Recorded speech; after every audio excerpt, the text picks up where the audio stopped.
Put yourself in a worst case scenario and visualize that. Could you imagine getting found like you're on a company computer and that's what you're doing? We don't want to just think about fear, but we want to think about freedom. Life on the side of freedom from this thing that's holding you back. It's holding you back from being the best man you can be. It is changing your brain, it's changing the way that you're looking at women, it's changing the way that you feel about yourself. One of the biggest things that helped me through Sathya's program, Deep Clean, was one of the programs where it talked about loving ourselves. I know that a lot of men that are listening to this, that are dealing with their own struggles and sin, might find it hard to forgive yourselves, and guilt and shame are just hovering over you. God is not looking at you that way. There's nothing fruitful coming out of guilt and shame. It becomes a cycle. Guilt, shame, regret. So to break free of that cycle, we have to start living and believing the identity that we're free.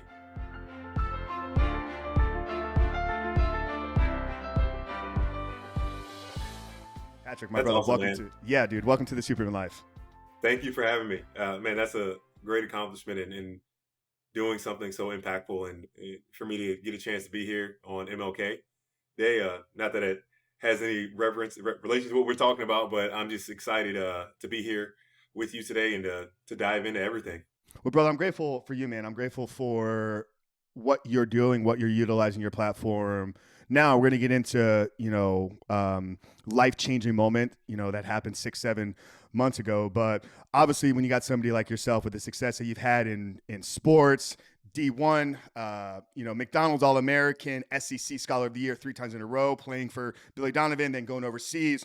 For most of us growing up, though, when we're boys, like we always had this dream of like, I want to play professional sports. And then for the guys like me, it's like we reach a point somewhere, usually around high school, when you realize like, hey, sports is going to stay in the youth, and now you got to start thinking about what you want to do with the rest of your life. I'm curious with you, was there a point growing up when you knew that sports was going to be something that you did for a living, that you were going to make money, that you were going to be great in the way that you were?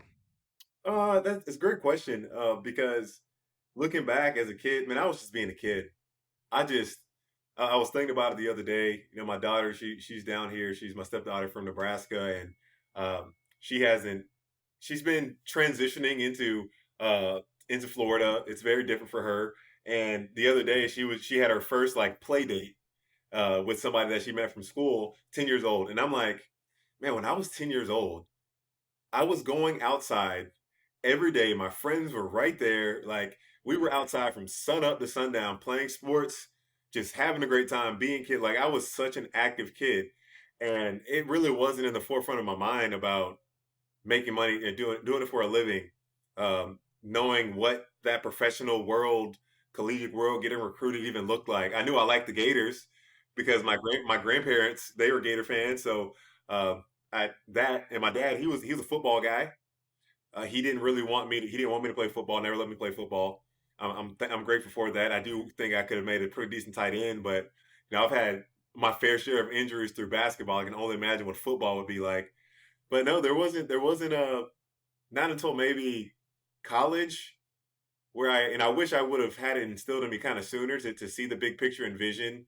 But also there's joy and something to be cherished about someone that's just enjoying the moment versus only kind of being consumed in the future and like, oh man, I have to make it pro. I have to make it pro. And not trying to take that away from a lot of kids' journeys because I know they come from situations where financially they want to change their family's life, as soon as they can. So no, for me it wasn't until really I got to college, maybe like my sophomore, junior year. Maybe I was like, you know what? I'm going to play this game for as long as I can. And it's funny. I was reading the word this morning. We make plans, and God is the one that He pretty much says if it's going to fly or not. And I didn't end up playing as long as I wanted, but still so much fruit and great, awesome things I got to experience from playing basketball professionally, living overseas, the people I met, the foods I got to eat, the connections that it made for me coming back here. So yeah, that's the journey. Well, that's beautiful, man. No, I get that. I've witnessed it firsthand, kind of what you're saying with kids, almost feeling this pressure. Oftentimes that's kind of passed down from their parents, right? I've had an opportunity with my nephew, who's an incredible baseball player. He's played for Team USA in very high level tournaments. He's, been playing travel ball. You see a lot of these kids out there, though. It's like the pressure that they get from their kids. It's like, you have to make this work. Like, we're putting all the stakes in the family on you. It's like, this is a 12-year-old kid. Like, let him be a kid. Let him enjoy the moment. Let him, like he said, let him be present and let him just be engaged and get the joy and the passion out of there. Let the pros worry about it being a job. When you're a kid, it should be about being a kid. What is one thing maybe that professional sports or even D1 or playing at a high level taught you that maybe was a surprise? It was a surprise. Well, I think what is a shock to kind of every high school student transitioning into college is the shift and reality of your parents aren't there anymore. You know that they're there in your life, but you are on your own making decisions, and first time you're really experiencing the ramifications of your decision making. I thought I knew because this phrase is thrown around oftentimes with high school kids and early even college kids of like, he's going to be a pro. He looks like a pro, and just because you have a skill level does not mean a skill level skill set that looks like you can make it to the next level and you can perform does not mean you have all that encompasses being a pro. When it comes to being on time, scouting, taking care of your body, like my freshman year, that transition was like, oh my goodness, what is this? Because you're in high school. I'm 6'9". In high 6'9", 230 pounds, can jump out of the gym. On a night in night out basis, we might face one team every like 5 or 6 games that has somebody remotely my size. So I'm able to dominate. Then you get to the collegiate level, and there's a lot more guys every night that you end up Everybody's at competing that level. against. Everybody's big. Everybody does scouting. Everyone knows your strengths and weaknesses. So that probably was the biggest transition because I didn't come into college with the most humble mindset and wanting to seek coaching, and that was something I really struggled with for a while. Starts with my father there, just accepting and letting people coach me and help me to get better. And for some reason, there was always just a part of me that was defensive and saw criticism as a negative thing and coaching and feedback. So I struggled, man. Like that was the biggest thing for me, and I didn't realize how big of an issue it was until one fateful day during my freshman year. Coach Donovan, Billy Donovan, Hall of Fame coach, he had to sit me down and say, "Hey, man, I love you. I'm glad you're here, but if you don't let me coach you up, if you don't let us do what we know we can do for you, you might as well transfer." And let me tell you, that woke me up. That woke me up. Absolutely. Wow, the ability to be coachable. We see that a lot in the entrepreneurship space. The circles that I'm in, the circles that guys like Joel and Dan, where I got to connect with you. You see people in these masterminds, in these groups. I see it in my own business. It's like you have to have this element of coachability. It's like we don't know it all, and oftentimes when you're only looking through things through a single lens, like through a single perspective, it's like you're missing so much. And I loved what you said about high school you were dominating, but then when you got to college and then playing overseas, it's like the talent now kind of levels out. It's like everybody can jump out of the gym, right? Everybody can handle the ball. Everybody can shoot. Everybody can defend. It brings me back to something one of my business partners shared with me. I have a Navy SEAL as a business partner, and we were talking about buds one time, and he's like, buds doesn't turn you into a SEAL. Everybody going into buds already is a SEAL. Buds is there to wean out the ones that don't have the mental fortitude, that don't maybe have the discipline, that don't have the wherewithal. The physical skills are there. Like if you've gotten two buds, you have the physical capability of being a SEAL. So I'm curious with you, maybe in what you witness, what are some of the things that keep the top level talent guys out of making it? Is it a mindset? Is it the lack of coachability? Is it the discipline? Or was there something else that really kept a guy that's like, when you see him on the court, like that dude's got it, but then 5 years later, he's bagging groceries at Publix? Man, there's so many. I really would love for you. Have you done any buds by chance? Have you got a chance to kind of do it yourself? I haven't. No. There's a Would couple you? Would different. you do? There's I a feel like couple you different would. seals. Yeah. So Mark Devine runs Seal Fit, which is a mock version of it, and then a recent guest we had on, Bedros Koulian, runs a 72-hour experience called the Project that I really have my eyes on. Probably, I'd like to say by the end of 2023, but that might be a 2024 endeavor. But it's definitely something I want to Well, test I'm gonna make myself. sure every time I reach out to you from time to time, I'm And gonna ask me say, about "Hey, it. Keep it on your mind. I got to see. Someone's got to do it. And when I'm walking one day, we'll get to that. Dude. I want to do something crazy like that too. But no, there's so to what you asked, and that's very important. Is a very important question to ask because it is not just one answer to why some people make it and why some don't. Because there's people that have hit rock bottom. That I mean, look at Stetson Bennett for example. That he just won 2 national championships. Walk on, got cut from Georgia of all places too. Went back to community college, came back and went going on. And look, it's heck of a story for someone like that to have that mental fortitude, the work ethic, talent. When talent meets talent, and this is what happens a lot of times, especially now in this social media age. Talent when talent meets talent, what else is there left? Effort, the things that you can't like. When it comes to basketball, what things can you bring to the game that doesn't involve having the basketball in your hands that can contribute to winning?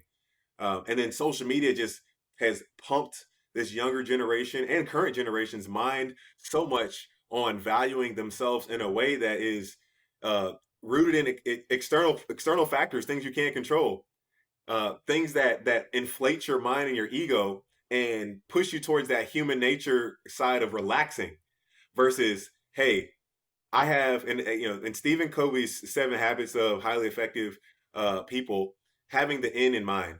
I think that what hurts a lot of people with their dreams, they don't have the end in mind. They don't see like, hey, this is where I want to go. This is where I want to be. I want to be like Kobe Bryant. Okay, what would Kobe Bryant be doing at 2 a.m. on a Saturday night? He'd be sleeping. All right. And then answering questions like asking yourself questions like that when you have that end goal in mind, because it is a mental fortitude, it is discipline, it is effort, it is pushing yourself, it is being coachable, all those things, absolutely. But at the end, and I wish I did a better job of this. If you don't have like, I wish I would have told myself at a young age, or maybe when I got to college, and said, hey, I want to be the best basketball player to have ever come through the University of Florida, and have had the understanding of like, all right, if that's what you want to be, what would that person? What does it look like? Having your jersey hanging in the rafters one day. How hard do you have to work to get there? Because I didn't understand what it really meant to work. I didn't. I was like, a few good days of hard work, and I was like, oh man, I'm killing it. It's like, no, like you want to be great, you got to push yourself to another. You have to be obsessed with it. And also not with this I learned as well. The result and feedback that you get, it doesn't mean you're bad. It doesn't mean that a negative. There's no positive or negative charge to feedback. You charge it how you want. When I see something happen, I get feedback that, hey, you didn't do good. All right, what could I do better to prepare for the next one? And that's emotional maturity as well, mental and emotional maturity. And it's man, when we think about college kids and all these things I'm saying right now, they're 17 to 22 years old. Like there was a rare breed. Bradley Beal is probably my only teammate that I can say got that from his freshman year because he was one and done. He was somebody that and look at him now. He just signed like the supermax, 200 and something $1 million with the Washington Wizards. Crazy. So that's a lot to say, but it is that hard to make it. It is, and it's in the intangible and the tangible things that you can control. So that nobody has found success on that level professionally by luck. It just doesn't happen. When did that start to click for you? That having the end in mind was so important. That having a clear vision or a clear aim on not just where we want to go, but who we need to be in order. Because that's really what I heard you say, right? It's like, I want to have the goal of being the best basketball player. But in order to do that, I need to understand what the best basketball player in the world is doing. And you gave that example of Kobe Bryant. This is a big thing we do. And we're going to get into your story here in a bit. One thing that we clicked on, though, when we first met on New Year's was the work that we do on the porn addiction side of things. This is an assignment that we walk the guys through in our program. If you've been struggling with a pornography addiction for 5 years or a decade, all you understand, all your reality is that of a porn addict. If you're going to create a new life, let's get clear on what that life without pornography can be. What time do you wake up? What does your work schedule look like? What does your fitness look like? What does your relationships look like? Paint that picture of the life that you want to have, and then reverse engineer and break it down into, okay, if this is what I want, who do I need to become in order to Yep. do that? So Dang. when did that kind of begin to register for you? Because it was 35 by the time these things started to make sense for me. Oh man, I'm kind of right there with you. And it's funny you say that, man, and touching on pornography addiction, it just disrupts, like, addiction in general just disrupts any chance of structure you have, because it doesn't care what you're doing, where you're at, what you look like, who's like it will put you in situations where you can ruin a whole day because of a pornography addiction. You can choose to be with yourself versus cultivating relationships with people you love. And gosh, man, I just look back at that, and it took me a while. I remember when Sathia asked me that question for the first time, Sathia Sam, what would a porn-free life look like for you? And because I've been dealing with it for, I mean, gosh, I'm 30, maybe at least 15 years, um, at least 15 years. It, it was a part of my life. I mean, on and off, of course, times like where you have willpower and times where you binge and whatnot. Um, but it was hard to imagine what that looked like. It was hard to visualize because I had been so, but being able to go through a program where I really dove deep, it helped me to understand myself, um, and see what that man could look like. Because I've always wanted to be, had a vision of the man. Like I love this when Matthew McConaughey was accepting an award one day, and he talked about he's always chasing the me 10 years down the road or something like that. Like he's all, and I'm like, I've always been chasing that person, but I just haven't had a clear vision or the discipline or the plan to look like that. And I mean, when it came to on the professional athlete side, it wasn't really until I had my first injury, my second injury, I would say. I tore my ACL my first my when I was a rookie. No, my second year in Europe. Then I ended up having to get surgery to repair it, because it didn't go well after I tore my ACL. I had to get a second surgery and got an infection after that surgery, and that kind of jacked my knee all the way up. 7 times 77, my knee was jacked up.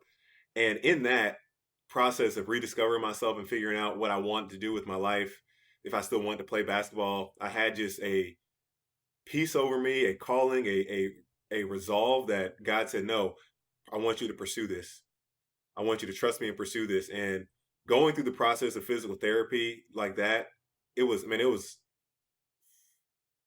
like, that's why, like, in the process that I'm going with now, I'm gonna say it's easy, but the stuff that I was doing when I was playing basketball to get back to playing, like, I'm like, man, this ain't nothing. I can't wait.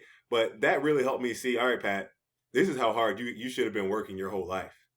You should have been pushing yourself, because you're just pushing yourself to get back on the court. You've been good and getting by with your athleticism and talent, but if you would have worked this hard, especially on my free throws, that's a joke for everybody there. I shot 50% from the line at University of Florida. Gosh, man. But I strive not to live in regret anyways, because we can look back and remind ourselves of things in the past, but only use them as tools to grow. I would say probably within these last 2 or 3 years where I um, really kind of grasped this the new me, and looking forward, and that's why I ended up reconnecting with my wife, because I realized what I really wanted and who God was calling me, and I was ready to step up and be that man. Yeah, I definitely want to. I definitely want to get to that story as well. Whitney is she's a special human being. I had an opportunity to spend some time with you guys, like we mentioned a few times here.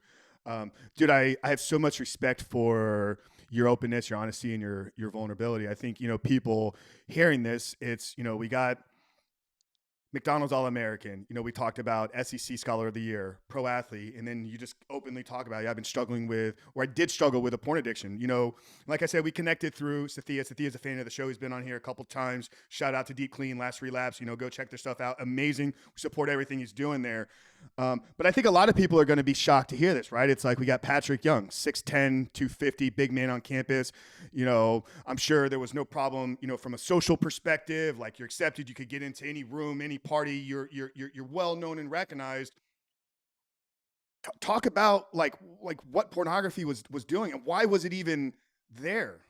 Yeah. So I remember you and I had a conversation when we met, and I was trying to think back to that first time in my life and how I was influenced because I grew up in the church, wet behind the ears. I think that's the expression where you're just like somebody that's like, oh, what's going on? Like, gullible to everything. And I think it was when I got to middle school when just overhearing conversation from other kids talking about masturbation, talking about pornography, and it that see, I wasn't engaged in the conversation, but I was around it, and it just planted something in me at that point where I got curious.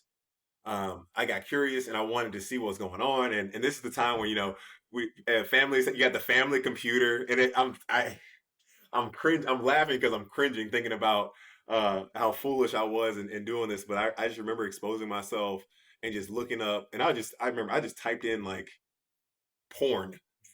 I had no, and that's I adore that innocence because I didn't have an imagination or a fantasy of going into anything, but I wish there were things in the way that could have stopped me from going down that path. But once I begun and got that curiosity, it was something I was just able to hide, no one talked about it at that time. When I was 12 years old, it wasn't seen as a problem as big as an issue as it is now. How it affects your entire body and your mind, and seeps into the household, and parents have no idea what's going on. And there was a time that my mother, because searching, I had no idea anything about the internet and filters and viruses and all these things, and our family computer almost crashed, and my mom had to bring somebody over to come and fix the computer, and man, I can just feel the anxiety that I was having in this moment of like, oh gosh, I'm going to get found out, and somehow the blame got shifted over to my sister.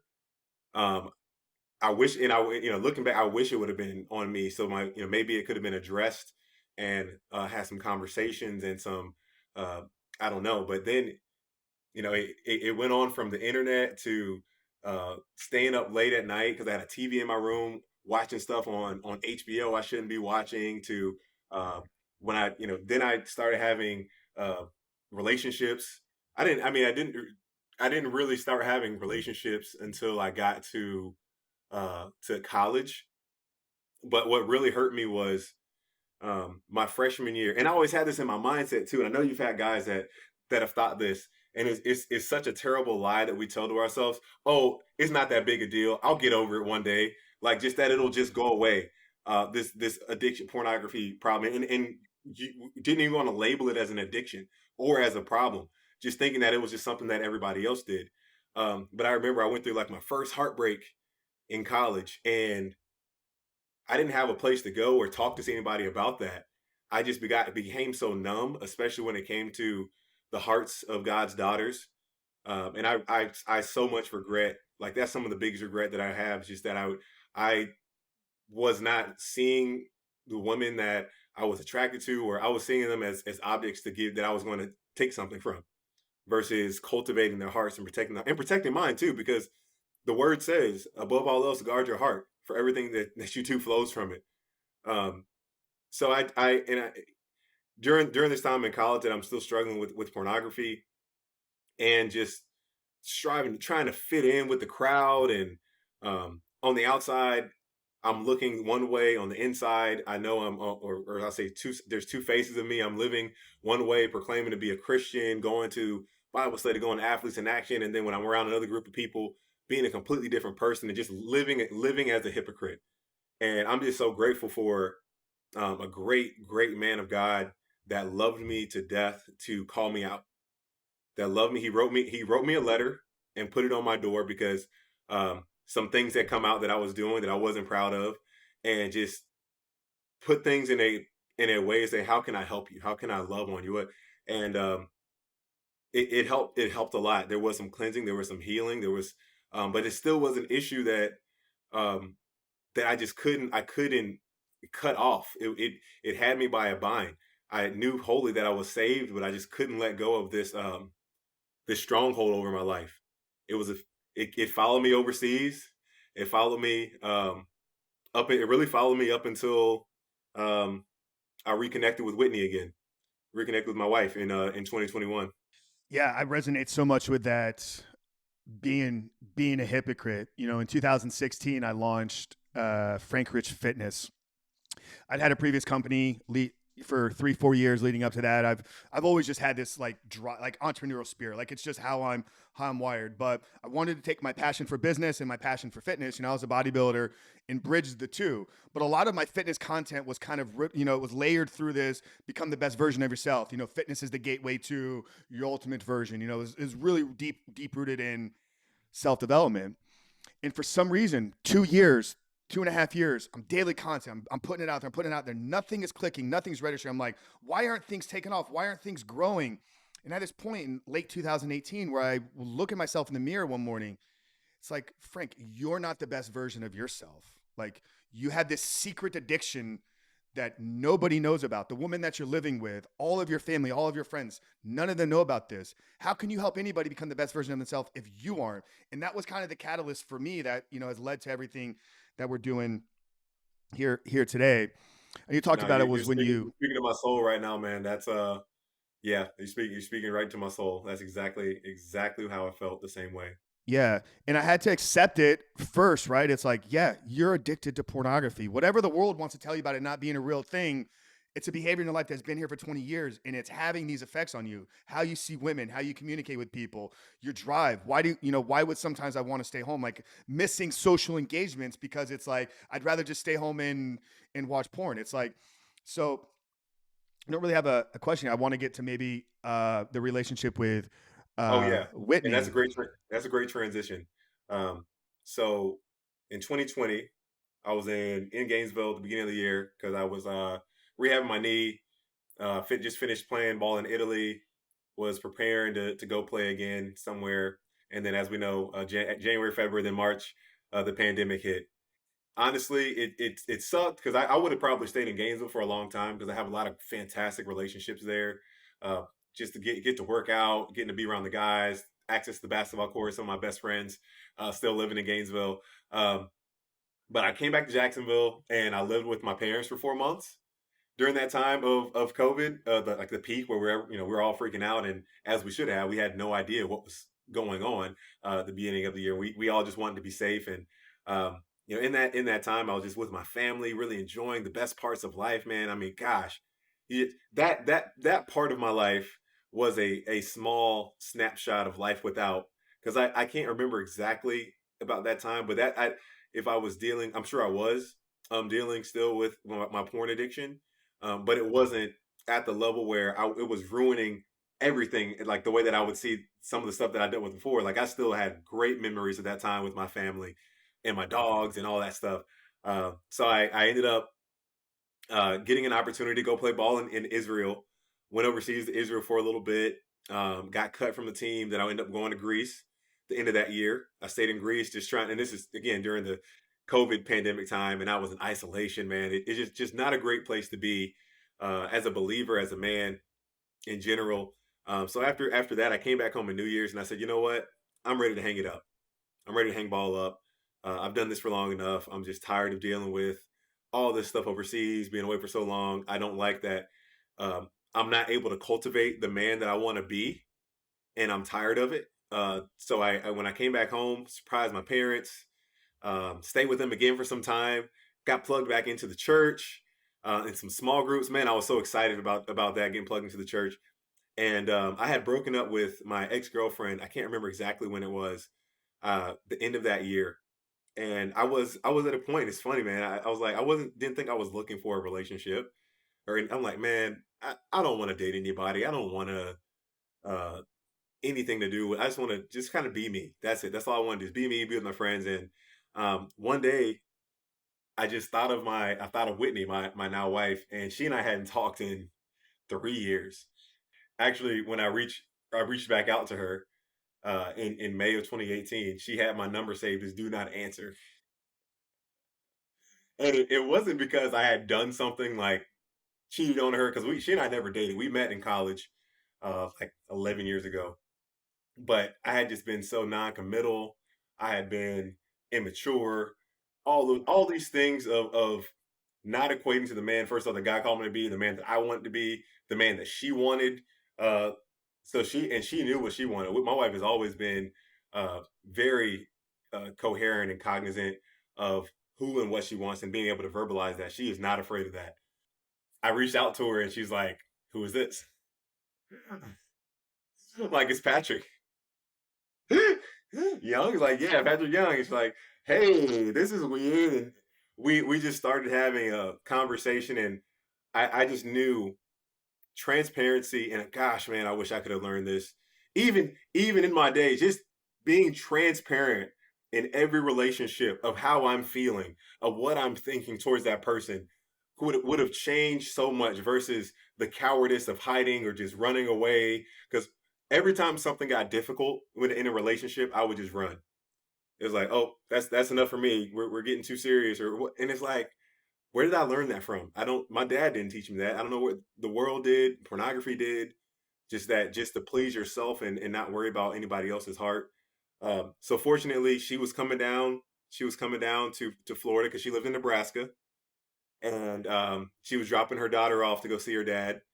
And I said, "Whitney, will you come up here to visit me since you're going to Lakeland in Jacksonville?" And she'll tell you this: the whole she agreed, and the whole drive, it's like 3 hours. The whole drive, she's coming from Lakeland to Jacksonville. She's like, "What am I doing? What am I doing? I'm so stupid. I'm an idiot. This is the dumbest thing that I like. Why am I going to see this guy again?" And I just knew as soon as she pulled up, I told her, "Whitney, I am dating you to marry you. I want you to forget Patrick of the past, forget all this stuff of who I was before. I am certain that you're the woman of my dreams." And she just was kind of in shock. She's like, Yeah. "Who are you?" Was this Who are after your freedom? So you had already like found your no, freedom? Okay. So you're no, still this was not fighting through after. it. Still fighting through it. Yeah, yeah. And And was she aware of it? so I remember she mentioned it. I think she came to visit me one year this is the last time we had spoken to each other in Atlanta in 2018. And I think we had the conversation, or somehow I don't know how it came up, but just like said, "Yeah," I was like, "Yeah, babe, I still, Whitney, I still struggle with pornography or something." I remember I told her on those lines, and she's a woman that wouldn't forget something like that. But again, after 2018, she came to visit me again. We didn't talk again for 3 years. So we're cultivating a relationship. After she came to visit me, she's coming back and forth from Nebraska, coming to see me. And I remember it was one day we went to a rock and roll bingo in downtown Jacksonville. We are having a great time, and I don't know how it came up. We're having a great time, and she's just like, "Do you still?" It's like, "Do you still struggle with pornography?" And I was like, "Yeah, sometimes." It's. She's like, "When's the last time you looked at porn?" And I was like, and I'm sorry to admit this, I lied. I didn't want to say like last week. So I said like a month and a half ago, a month ago. And she just went stonewalled, and she walked away, and she went straight to the bathroom. And I'm just like, what is going on? So I'm just sitting there, in that moment, you can imagine all the thoughts going through my mind. And she comes back and she says, "Pornography and strip clubs are cheating to me, and if you're dealing with those, I don't want to marry you. And if you don't have all that stuff done by XYZ, like I consider that cheating." And bro, you want to talk about sobering? You want to talk about like, holy crap! Someone called me on my stuff. I need to, and that was essentially when she left. The next week, I contacted Cynthia and I started deep clean, just like that. Wake up call to the guys out there that are, maybe still struggling and fighting through this.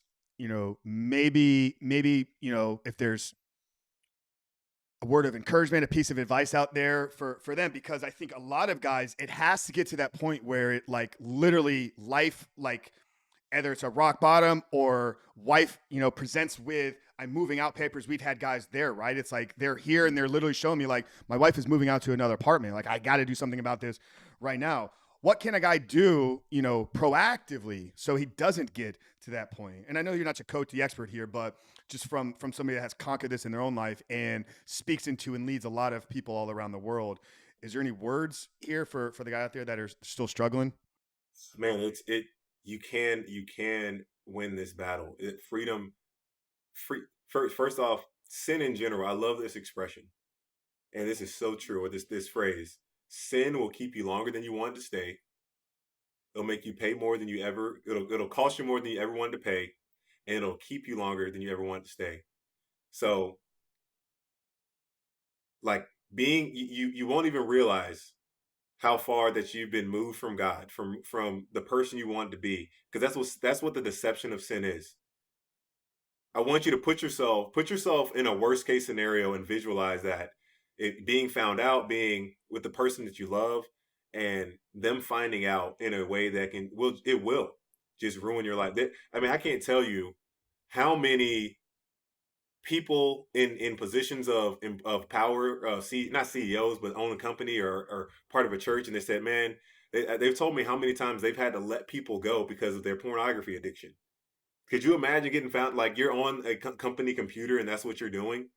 Um, and I don't want to, we don't want to just think about fear, but we want to think about freedom.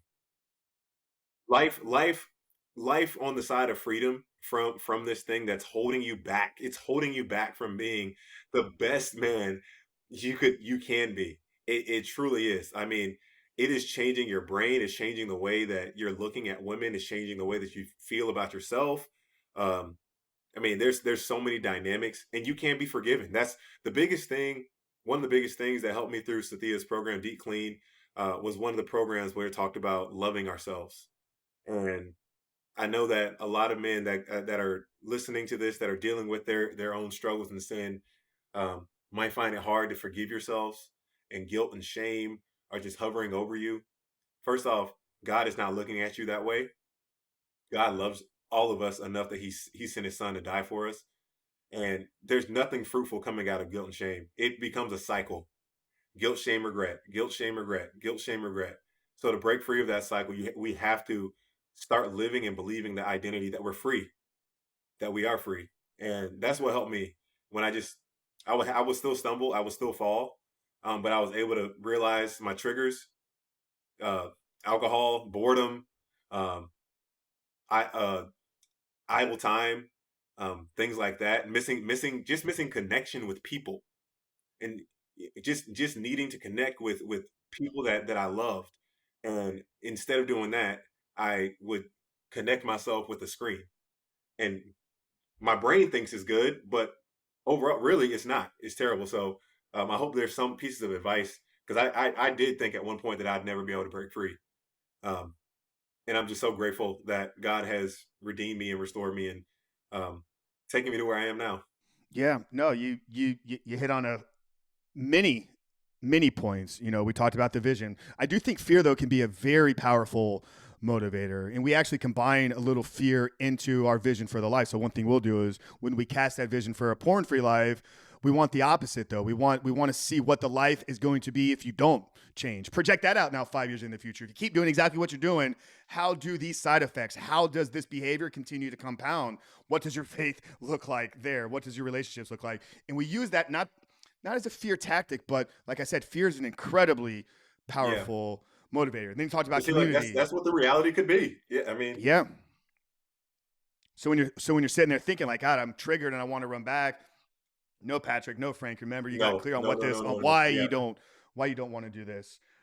Getting back to your kind of journey here. So we've walked away from basketball. We've reconnected with Whitney. We've now begun to work through our pornography. What's that next season of life look like for Patrick? Like, what does a 6'9", ex basketball player do for work if he's not, dunking oh man. basketballs and shooting 50% from the free throw line? Had to throw that out there. I appreciate. Hey, it is what it is. Like it is what it is. you, I'm you know sorry, you, NBA you, you, fans. you you know what my professional basketball free throw percentage is? Zero. 0%. Zero. So, brother, you're 50% better than me. No, that's funny though. That's funny. You gotta laugh at yourself. Like I used to be so easily offendable just because let's say I was soft, but I just took everything so personally, and it's like life is like you Yeah. shouldn't take anything personally. If I didn't feel the connection with you from the night that we met, I wouldn't have done it. And it wasn't as a low blow. It was simply like, No, hey, no, no. It's great. No, what it's does an great. ex basketball player do for work? It's great. So in that year, the 2021 was an awesome year, man. Like I reconnected with Whitney, and um I'm cultivating a relationship with her and her daughter. Um, a dream job of mine opened up. I've been praying for it for a long time because I got my undergrad degree in telecommunications. I knew I wanted to do something with broadcasting or being an analyst. And fortunately for the relationships I had back in Florida, I was connected to the SEC network, and they helped me to in all the relationships I had in college basketball because I had an audition coming up and I was freaking out. I'm like, oh gosh, I don't know anything about college basketball right now because I haven't. When I left, I didn't watch anymore. I'd watch some NBA, I'd watch European basketball, but I didn't keep up anything that was going on in the SEC in college basketball. So had some help there. Went out and I killed my audition. So that door is open. Got the job with SEC Network starting in October. Uh, through going through church, I connected with the executive director of the Tim Tebow Foundation, and I didn't think anything of it. I went to the foundation headquarters and met everybody there, and I'm like, I don't really see like nonprofit. The nonprofit thing is great, but this is Tim's, and you know, maybe if he has something else going on, they'll think about me, and they did. He had a for-profit company that they reached out to me a few months later, and offered me a job. So I, got dating my girlfriend at the time. Got just started my career with two other awesome things to start making some money because you got to make money once you stop playing basketball. And yeah, man, it was great. It was great year. And I ended up taking Whitney out. I had to go to overseas for a legal issue I had with one of my old teams, and ended up proposing to her in Paris. Oh man, she had no idea. Epic, epic, by the way, brother. It was one of the Yeah. first things when I started doing research on you. I'm like, this dude's got the movies. Like, it was like legit movie scene proposal, Yeah. man. Yeah. Incredible. My boy Will you get from college. He's French. He helped me set that up, and Okay. like Whitney had no words, and I was like, babe, you didn't even cry. She's like, cry. I was shocked. I had zero idea of what was happening. So she said yes, and we go on, and now it's time to start preparing for the wedding, preparing for it. And we found a date July 9th, and we just started preparing, and you get anxious, man, just like God, I just wanted to be here. Uh, but we had a lot of time. I had to wait for the season to be over. We had all the wedding planning stuff going on, but it was a really fun time. Really fun time. And I know there was about a week and a half out of the wedding. Yeah, Really tragic accident. Can you kind of walk us through yeah, absolutely. that? So when I was up there in Nebraska with her family, and it's a small town called O'Neill, and I was pretty much finished up working with the SEC network because basketball season was over. I was just working with the Tebow's company, and it was all remote work. And man, let me tell you, in O'Neill, Nebraska, if you don't have a lot of friends, if you don't have things to do, it is boring and cold. It is until it gets to summertime. It is boring and cold. So um, I was just like going a little stir crazy, having cabin fever because Whitney's going to work, her mom's going to work, at college going to school, and I'm just at the home at her house with the dog most of the days, getting kind of bored.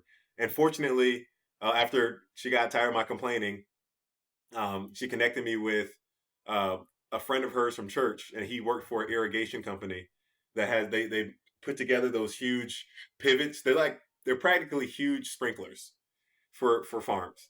And he said, "Hey Pat, if you want, man, I'll pay you, come out and work. And it's long days, it's hard, but it gives you something to do." And I'm like, "Sure, why not? Let's do it." I loved it, man.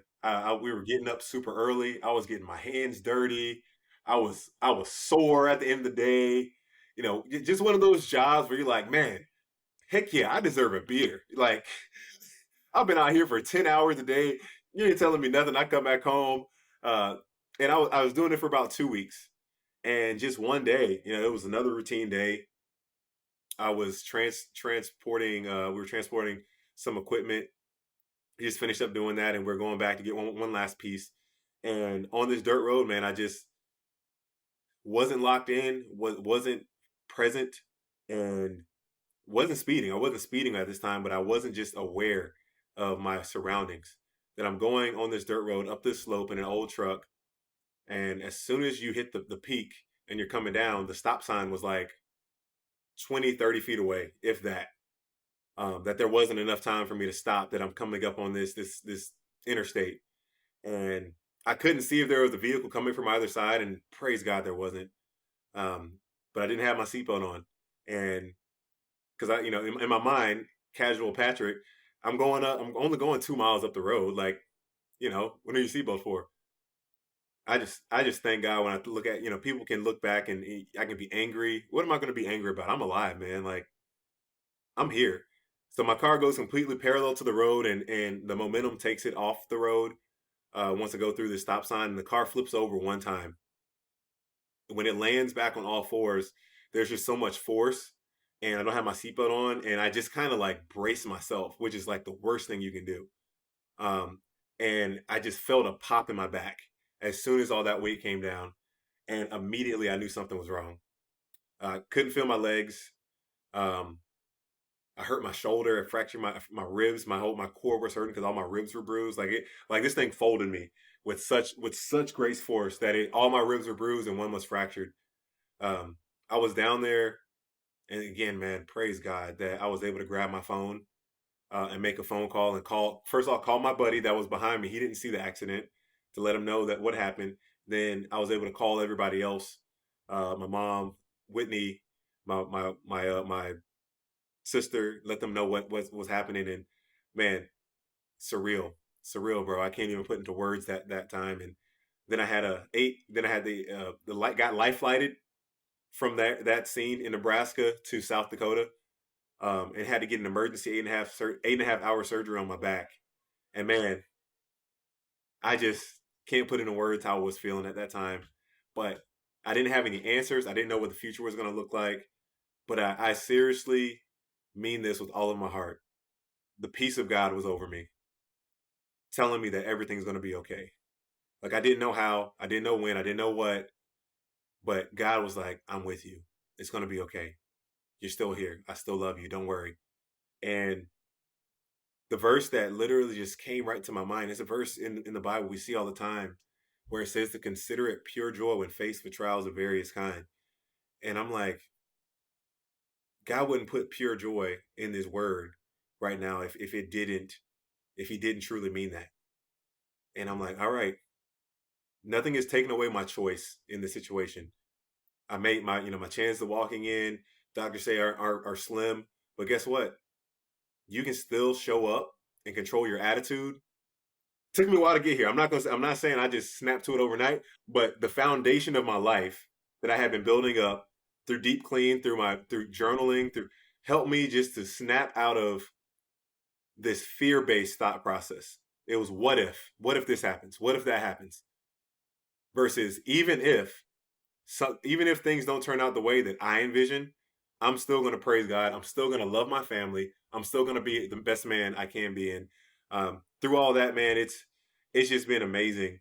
The initial part of what has happened was the hardest, but being 6, 7 months out now, man, now Frank, it's like it almost feels like it was just a bad dream.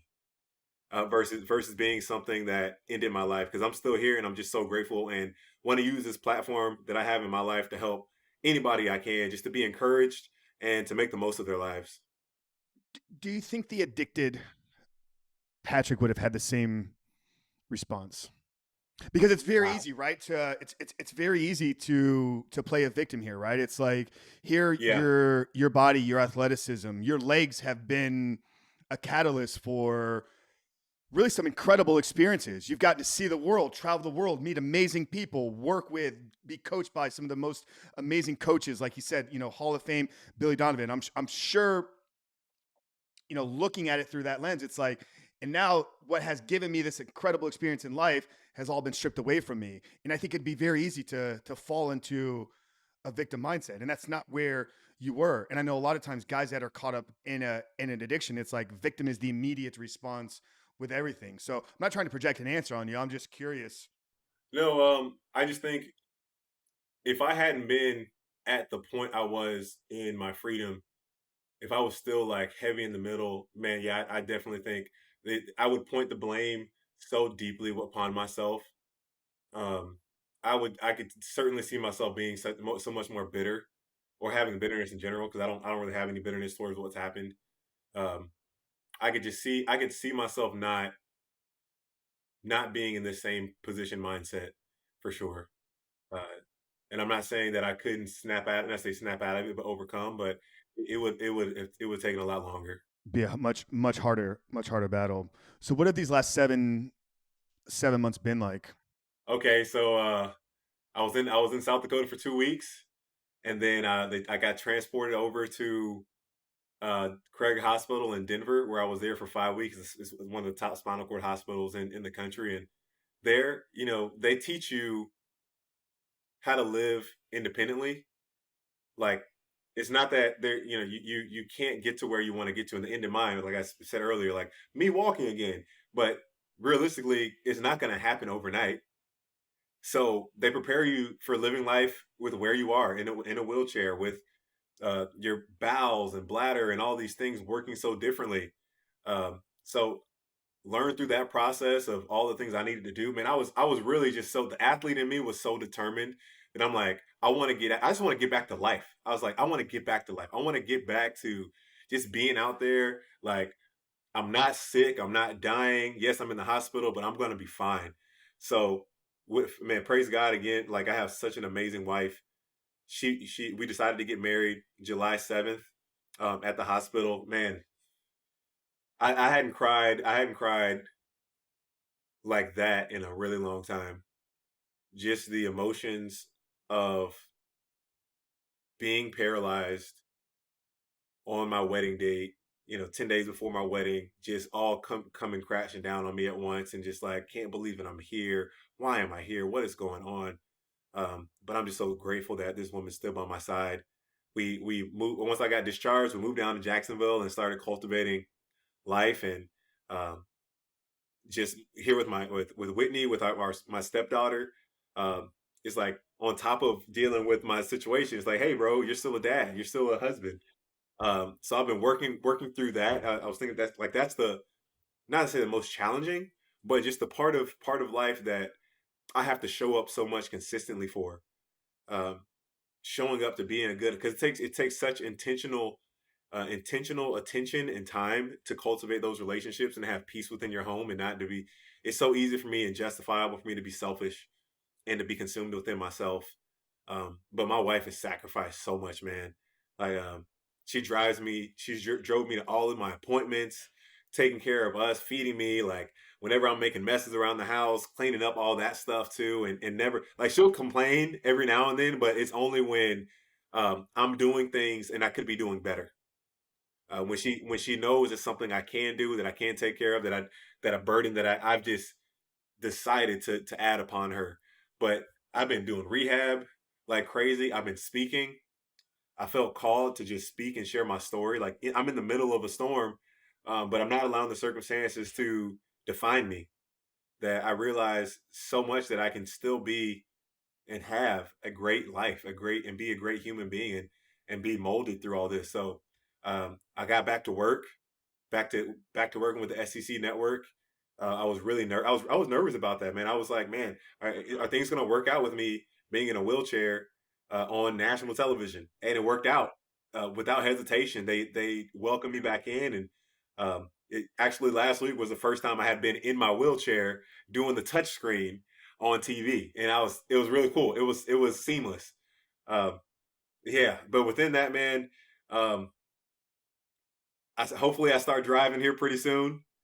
It's a long process to get the parts that I needed for the car, but that's been life, man. I've just been living it. Operating from a perspective of being so much more grateful for life, man. Like it is, and being a free man has been the best part of this too. That I'm not bringing baggage of, on top of everything we're dealing with, the pornography addiction, because I can just see that ruining everything that God has used me for and built up through me in this time. But I appreciate so much for you sharing all that. I mean, God is going to use you and every platform that is going to be presented in front of you to inspire so many. I mean, obviously we can look back, we can watch the videos of you playing and dunking. Oh, it's amazing, da da da. But it's like I think this version of Patric is gonna trump what the athlete the athlete did, man. What are you looking forward to, man? I know. There's a couple exciting things. Kind of got a foundation Yeah. Oh yeah. that Yeah. you Yeah. launched. So I started a foundation through all this in such a short time. I just felt called. I was able to see through my time in the hospital the gaps that insurance just doesn't fill for a lot of people, and I'm like, man, I've been so blessed through this. It's life changing. It affects everybody. This is life altering accident that not only affects the person but it affects their immediate family. And I'm like, there's got to be a way I can fill in the gaps and help. And started the foundation to help financially help people that go through life changing injuries or accidents.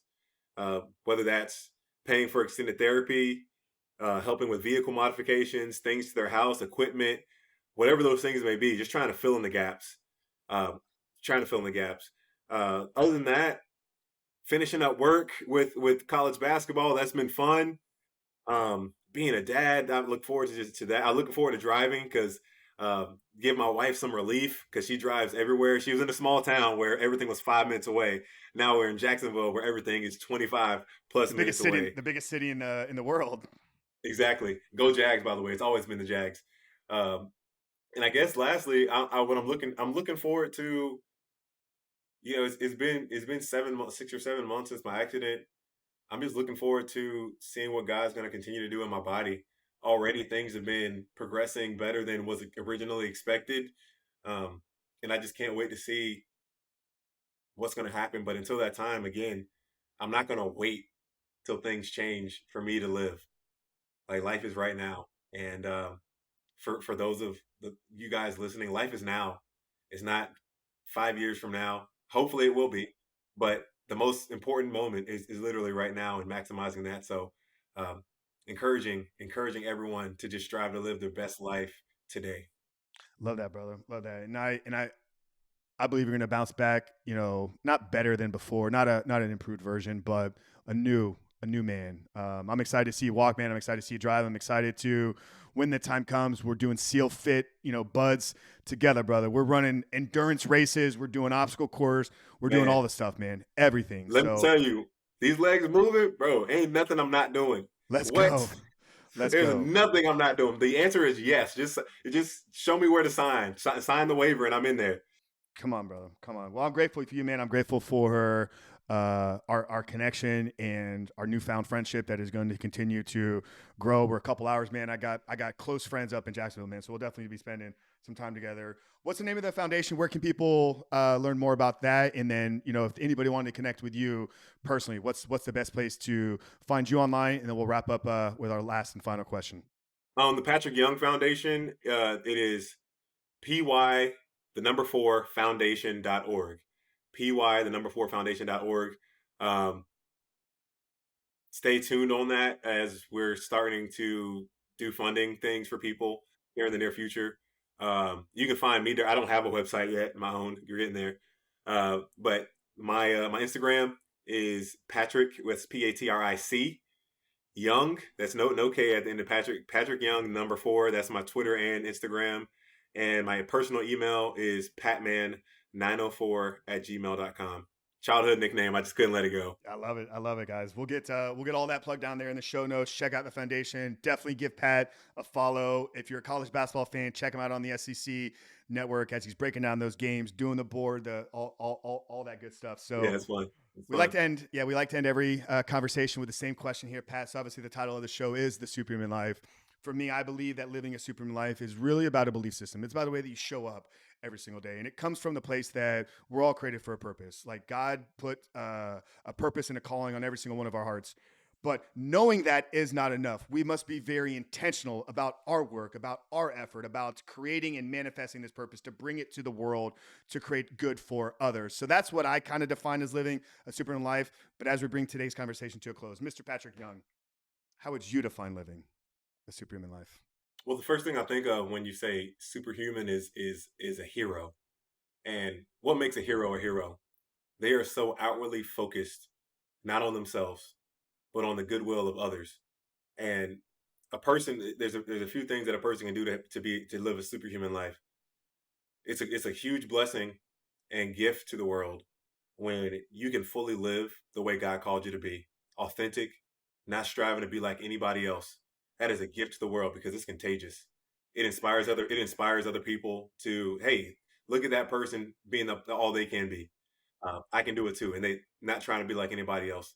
And also, it's a person that just, I think a superhuman person is a person that's a lifelong learner, someone that has that level of humility and never treats another person as though they're not important or significant. No matter what, if you heard the same message over and over again, that's something I'm working on. I'm getting there. Um, but yeah, that's how I look at a superhuman life. Love that, brother. Constant, continuing learning and being uniquely you. There's a powerful book called, I think it's Your Divine Fingerprint. It's like there's one of these. There's one of these for Frank. There's one of those for Pat. There's one of those for, and I'm pointing at my fingerprint here, guys, for people that listen on the audio. God made you, and He made you unique, and you're not a secondary version of anybody else. You can look at people for inspiration, but be you and cultivate your uniqueness. Pat, this has been amazing, guys. Make sure to connect with Pat on his Instagram. Make sure to check out the foundation. If you're getting value out of these shows, guys, we appreciate you for supporting us. You can do that in two ways. First off, if you've been listening on Apple and you haven't done so yet, make sure to leave us a 5-star rating and written review. But more importantly, if there's somebody that is going through some struggles, maybe going through some trials, tribulations, maybe they've had some setbacks in their life, maybe they're struggling with leaning into fear, maybe they're struggling with victim mindset, and Pat's story here today is what's going to lift them out of this.